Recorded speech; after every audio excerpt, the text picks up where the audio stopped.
It's time to talk music, audio gear, and anything else that crosses our minds. I'm Mark. And I'm Peter. And welcome to the Hurton Audio Podcast. So, this week, 30 Seconds to Mars has just released their brand new album. It's the end of the world, but it's a beautiful day. And I'm here for it.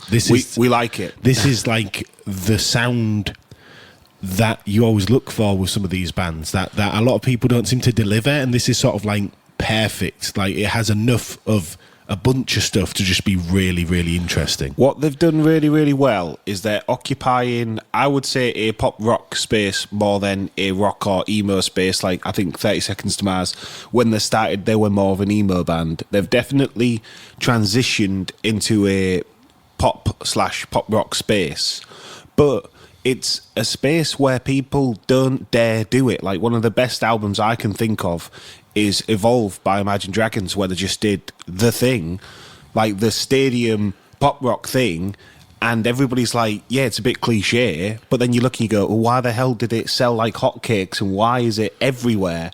That's, I would say that's Imagine Dragons' biggest album. Yeah, 100%. Today. And this is occupying a similar thing where they've just looked and gone, let's just do a pop rock winning album with a load. It's got crazy production. It's got elements of like electronic and EDM trap sort of stuff going on too.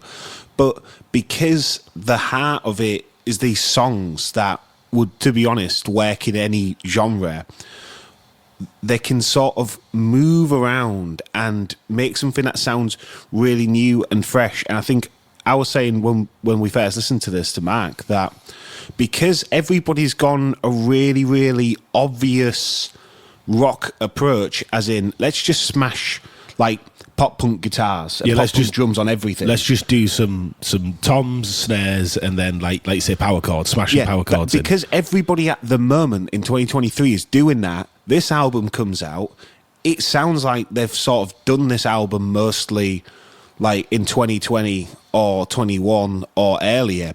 It sounds like it should have came out a while ago. But because of that, instead of it coming out and sounding the same as everything else at that time, it's come out and it sounds super fresh because everybody's doing this guitar thing again. So it really stands out to me anyway. Also, like the guitars, say, for example, on Get Up Kid, they're more shoegazy, would you say, Peter? Like shoegazy sort of style, like with the effects and delays and echoes. Yes, they're not delivering the exact same expectation that you would hear. But to say that there's no guitars on this album would be a complete lie. Like, it is full of guitars, but the guitars are used in a very creative manner. They're more like the backdrop and the atmosphere, like the ethereal sort of part of the songs. They're sort of like embedded in with like all the pad synths and stuff on some of the tracks, and yeah, just more creative and a slightly different sort of approach with the guitars to just, like, say, playing power chords and playing it extremely safe. The guitars are there to sort of serve the song, but not in like a structural way, more of in like a icing on the cake way. I think it's one of those where you can use instruments and productions in the obvious way, which is like with guitars you go, well, I'll just smash power chords to all the root chords, and with bass you can just play all you can just do eighth notes for all the chords and you will put the part down and get it done. But maybe it's not the most creative thing you could do. So like, what I feel with this album is instead of doing that, they haven't really done that much at all. They've sort of gone, well, if we're going to put a guitar on it, how can we make it add something? How can we make everything have its own place instead of just filling the space with stuff? And I think that's why it comes across it's quite a weightless sounding album. Yeah. You can imagine it because I think they're announcing the tour as well. You can imagine it in big venues, travelling really well as well. It's just really, really refreshing. Obviously, one of the songs as well, that's one of our favourites. I mean, all the singles that come out were pretty decent, but World on Fire was one where they just really hit the nail on the head for that pop rock production, and it's like a slower mid-tempo thing. but it's got that big chorus, and it's just got some really cool synths going on. Like, you know, the guitars coming out the end to add that sort of feel, but the actual like arrangement, the way that all the synths build the arrangement together and the chords they use, you know, they're using really, really simple chords, but they're doing really, really weird and interesting stuff with it in terms of a pop rock band. Like, it definitely sounds more electronic in places, but it still comes back round to be a rock song, and it's sort of what we were saying like one of the other weeks. And the production on World on Fire is just it's the duality of it hitting really hard when the one drop comes in on the chorus, but also all of the instruments, none of them are taking up too much space in the mix. None of them are really like, you know, hammering your ears. There's sort of like a full bed of instruments working together to give you that simple chord pattern, instead of it just being one big sort of fat synth or whatever, or ear guitar line. It's like lots of sort of just elements all working together to give you that sort of bouncing sort of chord progression. That, and I think the icing on the cake is the keyboard ostinato-y part that's just on the top line, sort of, and it sort of like hits the top note on each snare, but it's like, it really is one of those things where when you pick like a really cool basic chord progression, but you find a complex but satisfying ostinato to go over the top, add vocals and drums, and you got it. You got it, in my opinion. yeah, and it also, I suppose this goes into like where all the songs are so short, you end up listening to them 3 times over listening to them once. Yeah, like leave them wanting more. You can listen to a 2-minute song 3 times in the space of time you can listen to a 6-minute song, and that's sort of what you end up doing, because the songs are very catchy, but then they end so fast, and then you go, I want to listen to that again, and you end up listening to like just the album twice instead of just listening to a 60-minute album once, and that then you remember the songs so much more because you're listening to them over and over and over again. Whereas obviously with long, like say concept albums, you end up going, well, I'm not listening to that song for 7 minutes again, I've just listened to it. Whereas this is just, it's so snappy that you just want to keep listening to it. And you know, there's a real nice mix of song types on this. You've got really mellow songs like Seasons, but then Life is Beautiful is really like brooding and sort of does what 30 Seconds to Mars was doing with Hail to the Victor and stuff on America. It does very much seem like a continuation of America in a certain sense.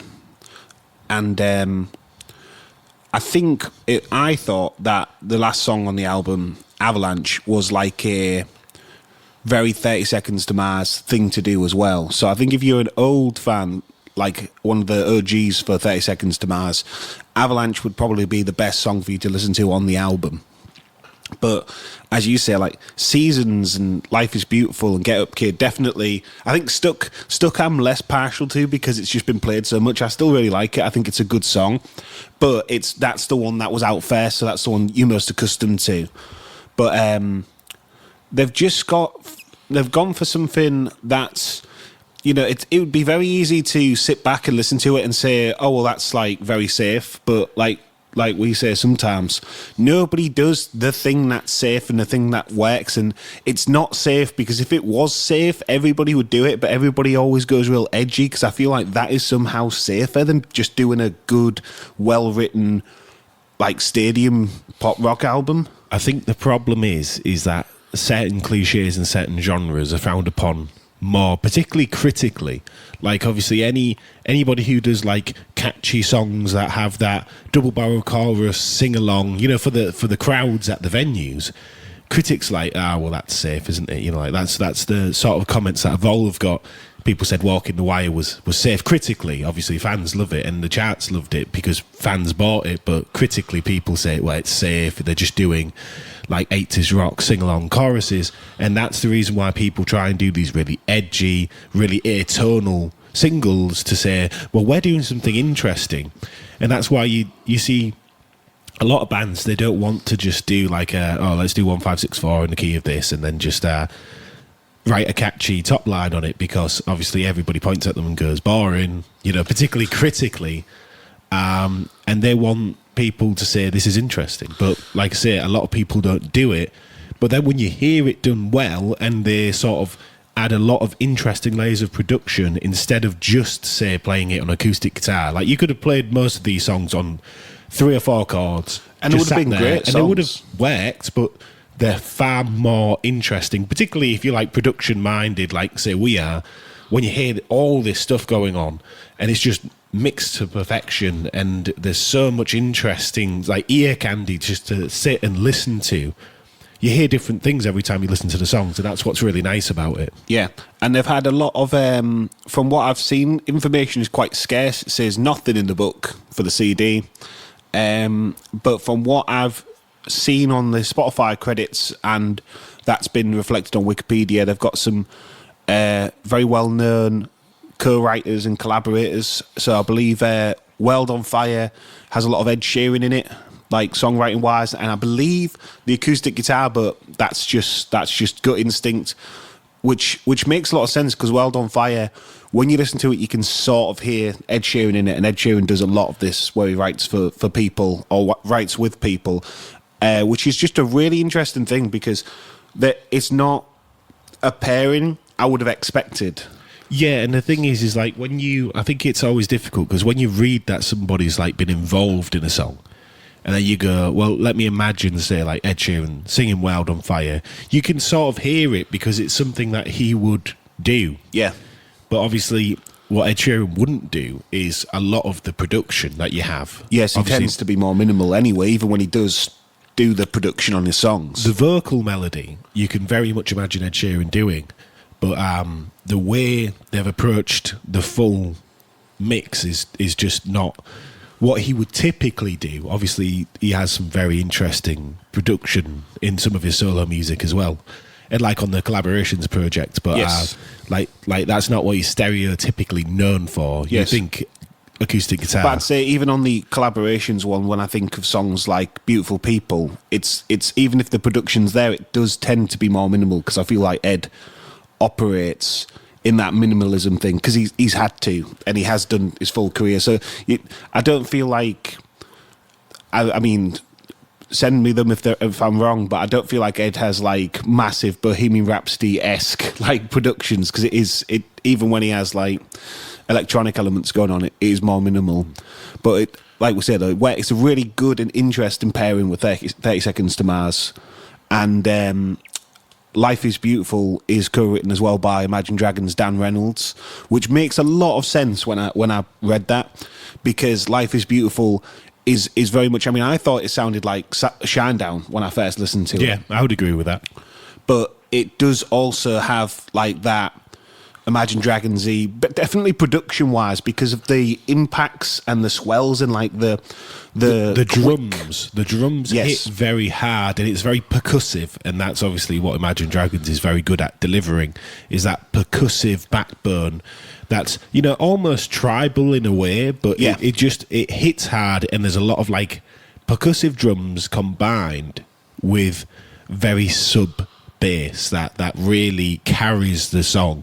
And then all that sort of, like you say, ear candy on the top, but it's that backbone that gives it that sort of Imagine Dragons feel. And it's a very quick vocal on both the songs, to be honest. The chorus or the verse between the songs are very quick and comes at you quite fast lyrically. But there's a lot of also like octave down and vocal processing on Life is Beautiful that is really interesting. But that is also, again, sort of the thing that you would expect Imagine Dragons to do. And I definitely, though, 30 Seconds to Mars from like America, and let me get this in the right order. Life, Love, Faith, Dreams. Yeah, that sounds about right. You can always fact check it if you want. But yeah, they've been sort of slowly heading in this direction, and like I say, America seemed like a really big departure from Love, Lust, Faith plus Dreams. I think I got that slightly wrong. Did I say Life, Love, Faith, yeah, you Dreams? Did. It's Love, Lust, Faith, Dreams. Yeah, I haven't looked at it written down in a while. Well, you just think of the polka dots, don't you? The album cover. But yeah, they've sort of slowly been going in this direction. But yeah, it's really hard to pinpoint. Obviously, because there's such a gap between the albums, they can change quite quickly. in style, but this is very much a continuation of America, and I didn't know whether they was going to do like a 180 and completely go a different direction, and Stuck sort of made you think, oh, well, they could do anything. It could all be like Stuck is White very Stripes, neutral. you know, Yeah. bass line forward, you know, you couldn't really tell what they was going to do. And obviously since they've lost Tomo, who was playing all the guitars live and stuff, when you hear Stuck, you think, well, maybe they could do more of a minimal thing. That's mainly just bass, drums and vocals. Maybe they would play that live. But obviously when they've gone out, they've not played... Jared Letter's not played like a guitar or bass live specifically. He's been a frontman. They have the guy who does everything. But obviously, when you listen to the rest of the songs, you hear that, oh, they're sticking with that sort of America style sound, which is very modern. It's a subtle evolution of it, because I think America is very, very to the bones. Like, it's more... I mean, there's a lot of EDM on there as well, but I always think of like some of the trap production on some of the songs, like One Track Mind and stuff. Yeah. But again, what I really liked about America, even though I listened to bits, I completely missed 30 Seconds to Mars, and then listened to bits on Love, Lust, Faith, Dreams. I really liked Up in the Air. And then when America came out, I listened to that and was like, this is really, really weird. Like, it's in a good way. interesting, yeah. It's not what you would expect them to do. And they had things like on One Track Mind, it's like basically a trap song, but then they put this ripping guitar solo in. I say ripping, it's not like a shreddy guitar solo, but it's the sort of solo that definitely at the time as well, I was like, why isn't this in rock music? Like, nobody does this, but they're putting it in like a trap-esque song. And I just found it so cool. So that's what definitely got me more into 30 Seconds to Mars. But I think we gravitate towards the bands that are putting themselves in these unusual spaces, like being a rock band, but then not making traditional rock music can yield very, very interesting results. Yeah, because the thing is if they keep doing the debut album over and over and over again, it sounds samey. But if they change, the people who are fans of them on that debut album call them out for, you know, like selling out or whatever you want to say, you know, changing direction, losing the roots. You know, lots of fan bases seem to accuse lots and lots of bands of doing this. So, yeah, you don't want to constantly make the same album over and over again. But then, as a band, if you evolve, particularly if you're in the limelight and you've got a lot of fans, people will accuse you of, like, you know, just changing. When that's essentially bidding off your original fan base. That's what a lot of people tend to do when they're sort of shaking off the fan base who was there at the start and sort of pivoting to a different fan base altogether. But what a lot of diehard like debut album fans don't think of is that some people like more than one thing, and that if the band changes, they can like it or change with the band. Looking at their fan base, I don't think there's going to be a lot of people who don't like or don't listen to this album, because I think the thing is, as you were saying, Mark, if you got through Love, Lust, Faith, Dreams in America, you're gonna ride or die this album. Yeah, and also what you find with a lot of bands is that it's very gradual changes a lot of the time over 5 or 6 albums. It's not like a knee-jerk sort of like full genre switch or anything. It's like a little sprinkling here and there, and then before you know it, you compare like the 7th album to the first album, you go, wow, this is radically different, because not only have the band got better at doing what they're doing, but production's changed. The landscape of music has changed over those 15 years to a point where they couldn't release The Kill now. And if they did, it would be odd. They could maybe release it now, but they definitely couldn't have released it a couple of years ago. Yeah. That's the weird thing with it, because it's sort of come back round again. But I would argue that, like, when 30 Seconds to Mars started, essentially that pop rock or pop thing, the thing that was really popular was what they were doing. Like that all-out guitars, emo. I want to say it's emo, but it's like similarities with pop punk, and just that early 2000s rock, which I remember I personally found it being a fan of classic rock, it was very weird to listen to because it's like, well, everything's there, but it's so different and it's hard to pinpoint how different the vocal style and the instrumentation and the overall energy of that early 2000s rock, particularly leaning towards emo and pop punk, obviously, is to like classic rock. Like Love, Lust, Faith and Dreams and those albums, they sort of got more songs like City of Angels and stuff, which pivot into more of a U2 direction. Yeah.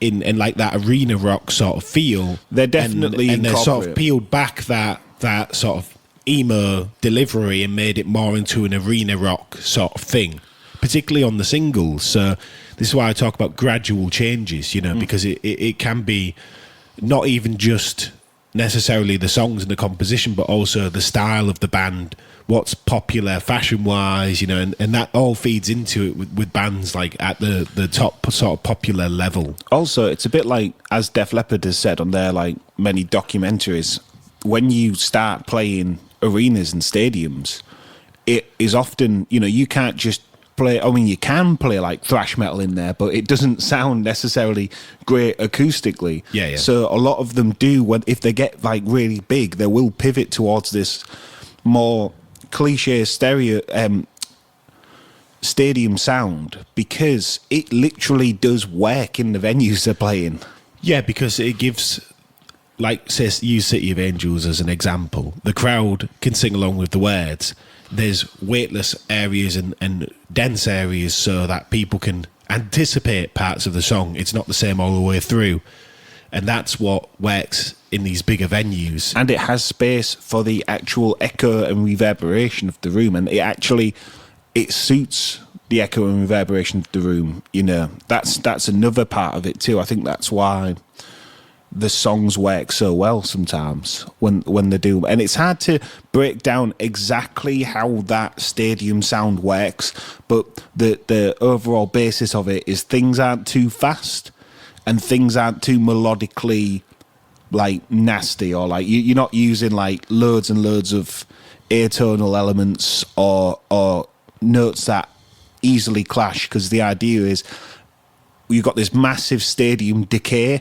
So if you're singing something that where all the notes are like semitone intervals, it's gonna start to just sound like mush and very dissonant as like, it hits the room. That's the idea, I think. If you use fast tempos, you want things like, say, ostinato sort of echoey guitars that sort of like just carry. They're hold in one place. You've got drums that may have fast hi-hat or tom patterns, but the kick and snare don't blitz you, because that's the thing that's really difficult.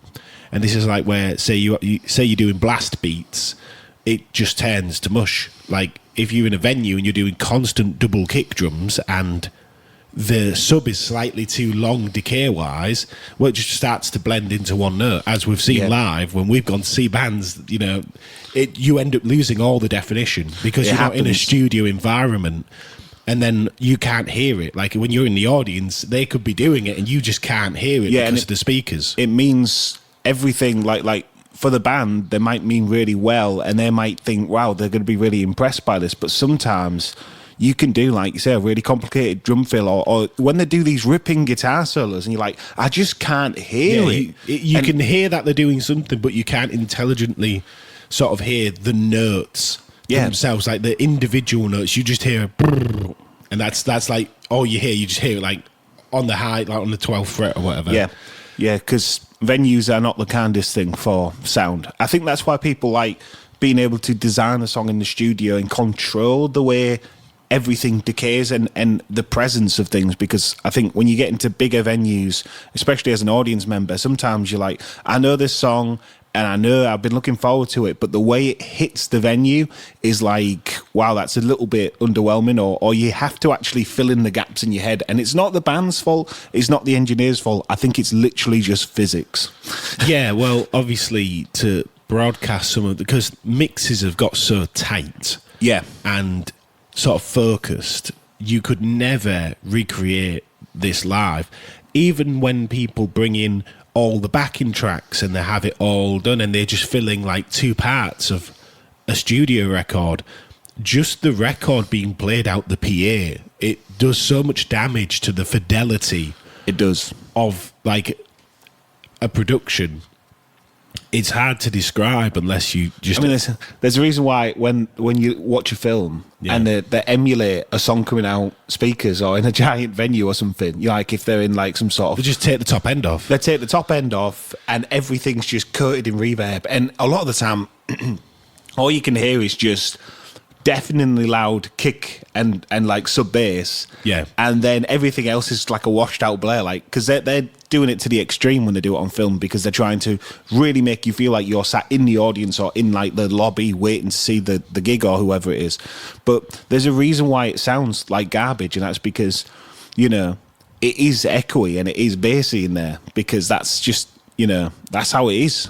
Because the high end doesn't travel, I believe, isn't it? The high end they have to really gun the high end. And even if they do gun the high end, it's like when you're at a festival and you're really, really far back and all the top end is just dropping off because it literally can't reach you. And if you're at the front, it's too tinny and too harsh. And then you end up like sort of wincing at like the speakers you stood next to. So it's very difficult to get an ideal sound. This is where the age-old approach of standing at the sound booth when you're at a gig works.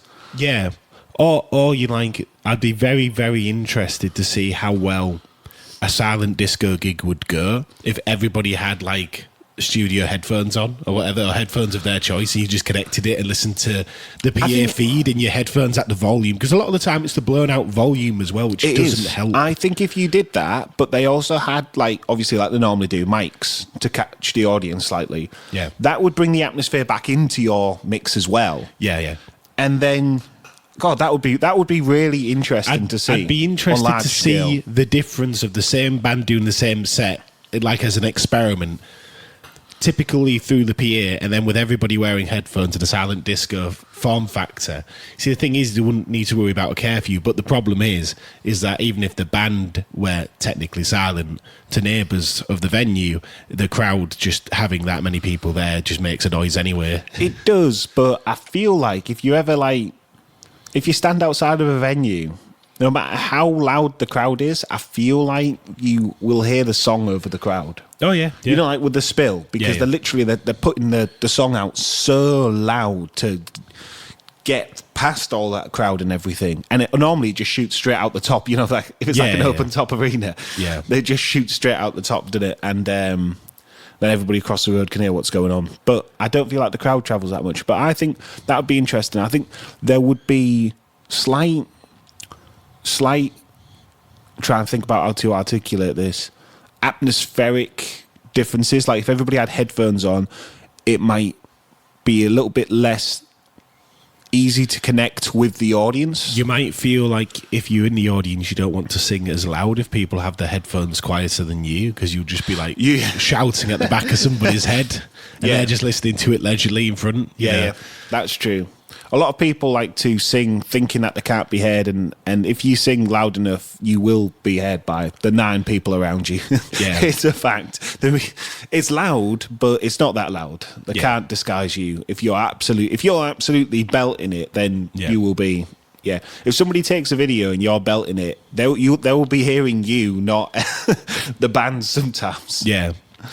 But yeah, you know, that's all those reasons in like the live setting is why you tend to see bands pivot towards more of a stereotypical arena sort of sound, particularly when it comes to vocal melodies. And the vocal melodies are the most important factor here because people have to sing along.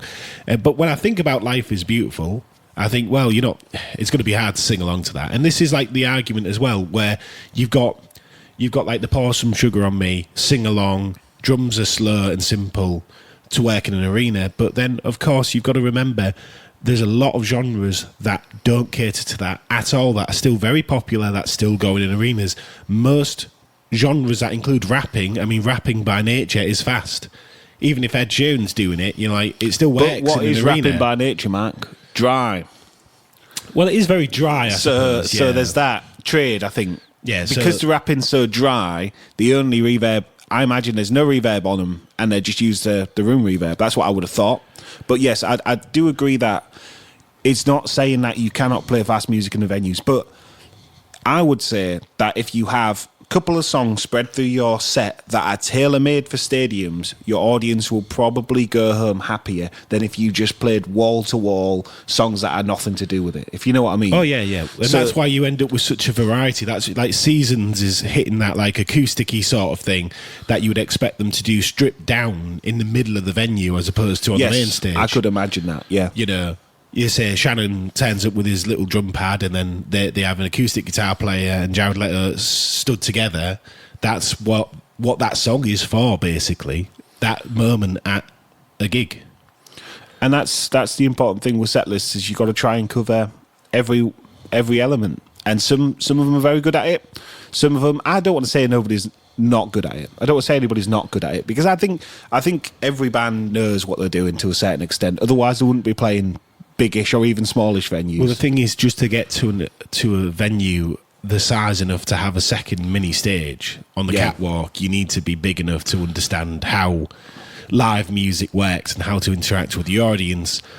I think a lot of bands develop that tool set whilst they're on the way up doing like small club shows and like academies, and then as the work up to that, they know, right, we need to do this, we need to do that.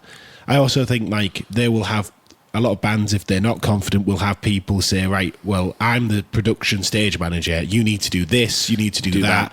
We need to fit these things in, otherwise it won't be a fully fledged like 2023 show, because obviously a lot of this sort of stuff, you know, it's like a trend and you see more and more bands doing it until the point where it's just a staple of a show is for them to have that mini stage for the acoustic 3 or 4 songs, and then they go back, and then it also, from an audience perspective, gives you a break from the main stage. Yeah. But then it makes you excited for the encore when they go back for like the final 5 songs or whatever. Then it works really well. Yeah. Well, that's been our thoughts on 30 Seconds to Mars' new album. And that's also been our thoughts, I guess. We sort of pivoted into that live stadium sort of sound design approach and songwriting approach. So I've been Peter. And I've been Mark. Thanks for listening. We'll see you next week.